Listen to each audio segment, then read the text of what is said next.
Commerce থেকে তুমি যদি টপ করতে চাও তাহলে 5টি রুল অফ থাম জেনে নাও। তো তোমাদের কমার্সের স্টুডেন্টের একটা বড় সমস্যা হচ্ছে তোমরা প্রচুর অঙ্ক প্র্যাকটিস করো, তোমরা টাইপ ধরে ধরেও প্র্যাকটিস করো, তাও পরীক্ষার খাতায় দেখা যায় যে তোমাদের অ্যাভারেজ মার্ক চলে আসে। তো 5টা কারণে তোমাদের এই সমস্যাটা হয় এবং 5টা রুল অফ থাম্ব আছে যেগুলো তুমি যদি ইউজ করো তাহলে দেখবা অ্যাভারেজ মানের মার্ক পাওয়ার থেকে তুমি আস্তে আস্তে আস্তে আস্তে তোমার মার্কের পরিধিটা বাড়ছে। তো কমার্সের স্টুডেন্টের প্রথম দুর্বলতার জায়গা হচ্ছে তারা পরীক্ষার খাতায় টাইম ম্যানেজমেন্ট করতে পারে না। আমি যদি একটা উদাহরণ দিই, আমাদের অ্যাকাউন্টিংয়ে আর্থিক বিবরণী যে 2টা প্রশ্ন আছে, এই 2টা সৃজনশীল প্রশ্নতেই আমাদের অনেকে 1.5 ঘন্টার উপরে সময় চলে যায় এবং বাকি 5টা সৃজনশীল তাদেরকে 1 ঘন্টার মধ্যে দিতে হয়। তো স্বাভাবিকভাবেই আমার কিছু কিছু স্টুডেন্ট আছে যাদেরকে আমি অফলাইনে পড়াই, ও হচ্ছে 60টা সৃজনশীল অ্যান্সার করতেই পারে না। তো ও কিভাবে অ্যাভারেজ মার্ক থেকে সে আস্তে আস্তে টপ করার চিন্তা করবে?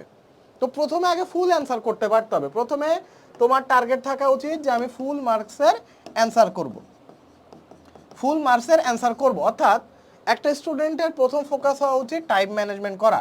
তো টাইম ম্যানেজমেন্ট করা ডিপেন্ড করে একটা জিনিসের উপর, সেটা হচ্ছে প্রচুর পরীক্ষা দেওয়া। এখন পরীক্ষা তুমি কিভাবে দিবা? পরীক্ষা তুমি অবশ্যই, পরীক্ষা অনেক সময় তোমরা হচ্ছে ছুটা পরীক্ষা দাও, অর্থাৎ 10-20 মার্ক 2টা করে সৃজনশীল লেখো, তোমার মনে হয় যে না 2টা করে সৃজনশীল আমি দিচ্ছি, পরীক্ষা খুব ভালো মার্ক 20-এর মধ্যে 20 পাচ্ছি, আমি পরীক্ষার হলে তো পাঠাই দিতে পারবো।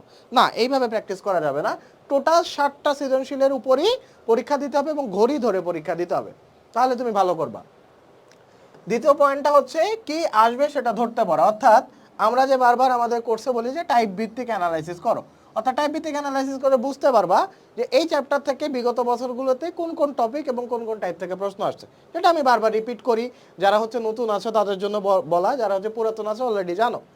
তো টাইপ ভিত্তিক প্রিপারেশন নিলে হবে কি, তোমার একটা সৃজনশীল প্রশ্নে ক খ গ, অর্থাৎ এখানে 2, এখানে 4, এখানে 4, অর্থাৎ টোটাল 10 মার্ক থাকে। এখন নানা স্টেজের স্টুডেন্ট আছে যারা হচ্ছে শুধু পাস করতে চায়, তো তারা যদি শুধুমাত্র কোন ধরনের প্রশ্ন আসে এটাও জানে, তাহলে ও 2 মার্ক এনশিওর করতে পারতেছে। তাহলে 2 মার্ক যদি এনশিওর করতে পারে তাহলে 60টা সৃজনশীলে ও 14 মার্ক পেয়ে যাচ্ছে। আর যদি ও এমসিকিউতে মার্ক পায় তাহলে তো ওর 5 মার্ক উঠেই গেল, তাই না? তারপর হচ্ছে খাতা হ্যান্ডেল করার স্ট্র্যাটেজি। খাতা হ্যান্ডেল করার স্ট্র্যাটেজি বলতে কি বোঝাচ্ছি, অনেকে অ্যাকাউন্টিং আর্থিক বিবরণী দিয়ে শুরু করে, এই কাজটা করবা না, তোমরা হচ্ছে খ বিভাগ দিয়ে আগে শুরু করবা। আবার অনেকে ফিনান্স এবং ব্যাংকিংয়ে অনেকে হচ্ছে থিওরি দিয়ে শুরু করে। তো তোমার ম্যাথ করতে সময় কম লাগে এবং মার্কও ফুল থাকে। হ্যাঁ, তো খাতায় মানে বিজনেস স্টাডিজের স্টুডেন্টের মেইন প্রবলেম হচ্ছে খাতায় তারা কিভাবে হ্যান্ডেল করবে সেই স্ট্র্যাটেজিটাই তারা জানে না। তো ফাইন্যান্সের ক্ষেত্রে কিভাবে অ্যান্সার করতে হবে, অ্যাকাউন্টিংয়ের ক্ষেত্রে কিভাবে অ্যান্সার করতে হবে, ম্যানেজমেন্টের ক্ষেত্রে ছক ইউজ করতে হবে এবং পয়েন্ট ব্যবহার করতে হবে, এই বিষয়গুলোই তোমার খাতা থেকে আর 8 থেকে 10টা খাতার পার্থক্য গড়ে দেয়। তারপরের পয়েন্টটা হচ্ছে থিওরি ভিত্তিক সাবজেক্টের ক্ষেত্রে গ এবং ঘয়ের উপর বেশি করে জোর দিবা।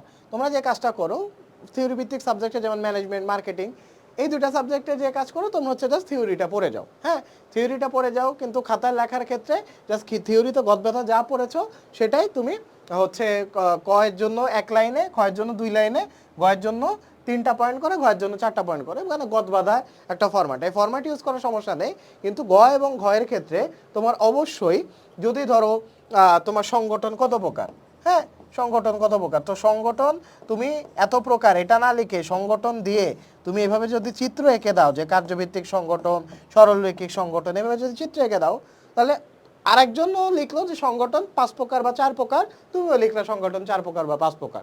ঠিক আছে, তাহলে আরেকজনের খাতা থেকে তোমার খাতাটা কিভাবে পার্থক্য করলো, তুমি এই যে চিত্র এঁকে দিয়েছো। তো এটা একটা সাইকোলজিক্যাল ফ্যাক্টর। টিচাররা যখন এই জিনিসগুলো দেখে তখন তোমার খাতাটা এভারেজ স্টুডেন্টের থেকে একটু প্রায়োরিটি দিয়ে দেখা হয়। তো তোমাদের কিন্তু সামনে একটা বিপদ আসতে পারে। বিপদটা হচ্ছে তোমাদের যদি সত্যিই ডিসেম্বরে পরীক্ষা হয় তাহলে কিন্তু তোমাদের হাতে সময় খুবই কম। তো যারা কেবল হচ্ছে অর্ধবার্ষিক পরীক্ষা হেলাফেলা করেছো, বার্ষিক পরীক্ষা তোমাদের খুব দ্রুত চলে আসবে এবং তারপরে হয়তো বা তোমাদের সিলেবাস শর্ট করে দিয়ে একটা পরীক্ষা হতে পারে, হওয়ার চান্স আছে, এখন অফিসিয়াল কোনো ডিক্লারেশন আসেনি, তাই নিজেকে এখন থেকে প্রস্তুত করতে তোমরা টাইপ ভিত্তিক প্রিপারেশন নাও। হ্যাঁ, আর নতুন যারা আছো, পরীক্ষায় ভালো করতে চাও এবং তোমার প্রত্যেকটা টাইপের কোন কোন টাইপের প্রশ্ন আসে, কোন কোন টপিকে প্রশ্ন আসে আলাদা আলাদাভাবে জানতে চাও, তারা আমাদের টাইপ ভিত্তিক একাডেমিক কোর্সে ডিসকাউন্টে ভর্তি হয়ে যাও। বিস্তারিত জানতে, আমাদের ক্লাসগুলো কেমন হয় এটা জানতে আমাদের ইউটিউবে একটা ফ্রি প্লেলিস্ট দেওয়া আছে, ইউটিউবের ফ্রি প্লেলিস্ট চেক করো। এবং তুমি যদি আমাদের কোর্সে এনরোল করতে চাও তাহলে কোর্সের লিঙ্ক নিচে দেওয়া থাকবে, তোমরা ওয়েবসাইটে ঢুকে আমাদের ডেমো ক্লাস যাচাই করে যদি ভালো লাগে দ্রুত এনরোল করে ফেলো। তো দেখা হচ্ছে পরবর্তী ভিডিওতে। আসসালামু আলাইকুম।